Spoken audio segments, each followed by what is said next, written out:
Congo is the site of one of the largest humanitarian crises in the world. 7 million people displaced, rampant violence, particularly against women and children. It also has an Ebola outbreak. But if you want to understand why this is happening today, you need to understand what happened in the past. And that's the worst, most brutal colonization in the history of the world.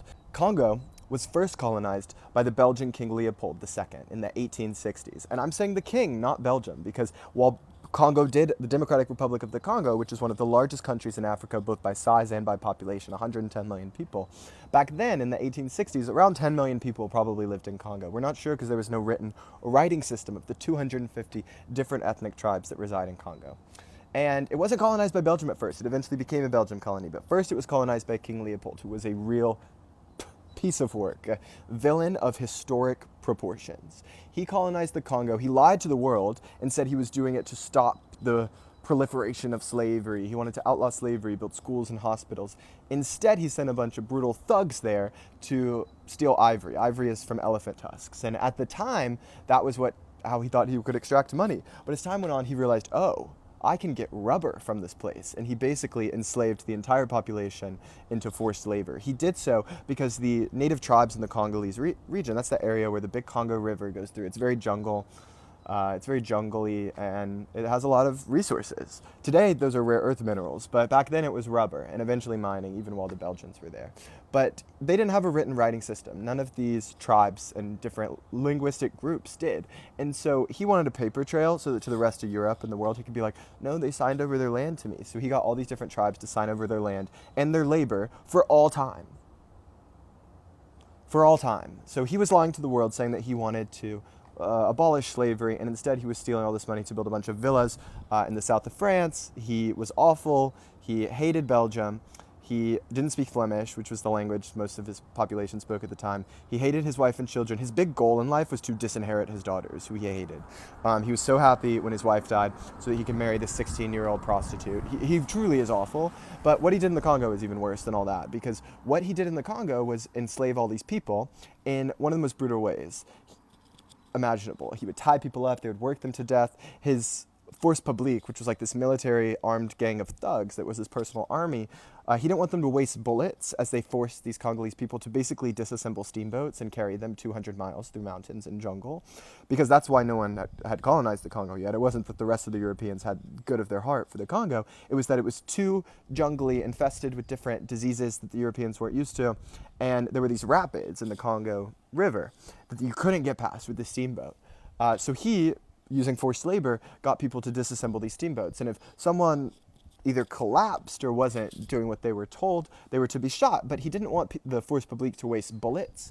And so he would force them to, if a bullet was expended so that they wouldn't waste a bullet, to deliver the severed hands of whoever they had killed. Truly horrible stuff. It inspired the book Heart of Darkness by Joseph Conrad, which was a seminal piece of literature at the time, criticizing European colonialism. It was really like, oh, is the Congo unique, or is this just like what is happening everywhere taken to the extreme? And it's the latter.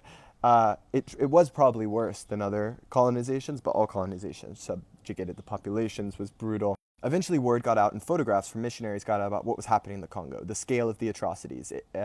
And it led to the first international humanitarian rights campaign, basically in history. It was the inspiration, and it laid the foundation for many other different humanitarian rights campaigns, like for the rubber workers in Peru, for other colonies, all kinds of things. And the world forced King Leopold to give up this colony, basically. But if you think he, didn't get his, you're right, because he sold for billions of dollars in today's money Congo to the Belgians, who then turned it into their own colony. And things improved a little, but still not good. And so you need to understand this history to understand why Congo has struggled so much. Because really, when you think about these countries, like Congo eventually got independence in 1960, and when the Belgians left, they had refused to allow any Congolese people to get educated, so nobody could read, write. They weren't prepared to be doctors or lawyers or military officials. And then they just left. They left. There was the Belgians tried to stay, at least a little, but they were the ruling class, and there was a mutiny up against them right after independence. And so then they just left, and they burned everything down as they left. And so Congo was, when these African countries got independence, they weren't left with nothing. In many cases, they were left with less than 100 years of colonization, the most brutal period under King Leopold. There's many books about it that you should read, about his dark heart and his evilness, about what happened to these people. Like they say, between 1 and 10 million people died.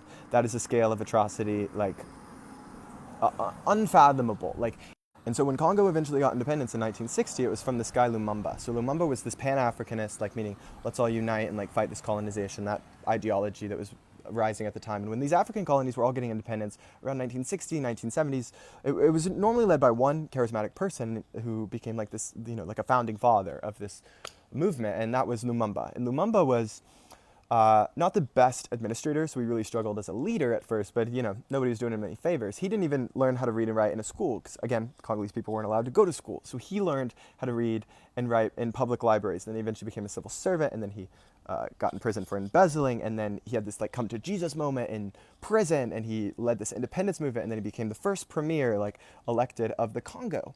But there was a mutiny in the military. That was because all the officers at the time were still white Belgians. Again, no one had been able to go to school except for the white Belgians, so nobody really understood how to lead these forces. But there was a mutiny among the infantry, which were Congolese people. Then all the Belgians fled the country, leaving them with no one who was like a doctor, a school teacher, a lawyer. They had to rebuild all of this with very little income or help, and the Belgians also burned a lot of like manufacturing facilities and all the infrastructure. And so Lumumba was like, oh my gosh, I need someone's help. He went to the US first. US said no. Then he went to the Soviet Union. And so to the US and the West, that was like, oh, that's the biggest no-no in the world, so we need Lumumba gone. They tried to stage a poisoning attempt of him, that they didn't end up going through with that. Then later, Lumumba fell out of power. He was in prison, and this dictator, Mobutu, took over. He's like the archetype of a kleptocratic evil dictator. Kleptocrat meaning someone who steals from the state's resources and its people in order to enrich themselves, and he was brutal, brutal, brutal. So they had this brutal dictator.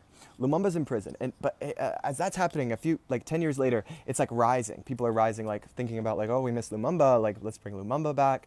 The CIA and the Belgian equivalent get concerned, and so they basically hint, the word is, to Mobutu that this is happening. I don't know, you should do something about it, we're not going to do anything. Mobutu transfers him to a region that hates him, where he is tortured on the plane for hours as he's going to this new prison. Then he's not taken to the prison, he's instead taken out into the woods, shot, then dissolved in acid. The Belgian government only admitted some culpability for this 10 years ago, and delivered the last remaining piece to Lumumba's heirs, his tooth, because the rest of him had been dissolved in acid.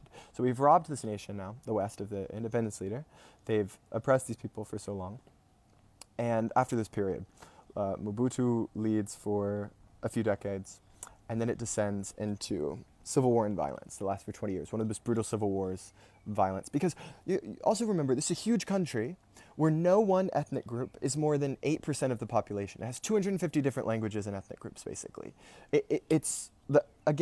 Once again, colonies draw these lines, and the concept of being Congolese is new. This country is new. And so then, now, it suffers from international kind of apathy, even though it's so violent, so dangerous, terrible for women, so poor despite all these resources, because the mining resources are basically stolen by outsiders. And right now they're suffering because M13 is this separatist group in the Kivu provinces in the east that's supported by the Rwandan totalitarian leader because he wants those resources. Rwanda is one of the largest exporters of rare earth minerals, and yet they have no rare earth minerals. So where are they getting said rare earth minerals? Congo.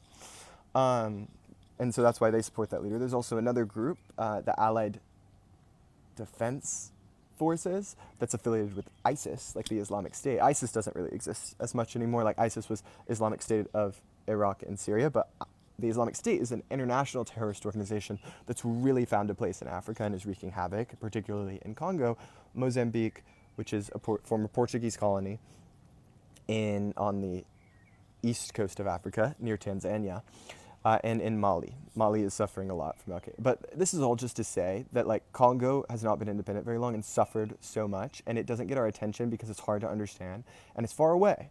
But that doesn't mean that we should forget about Congo, this history.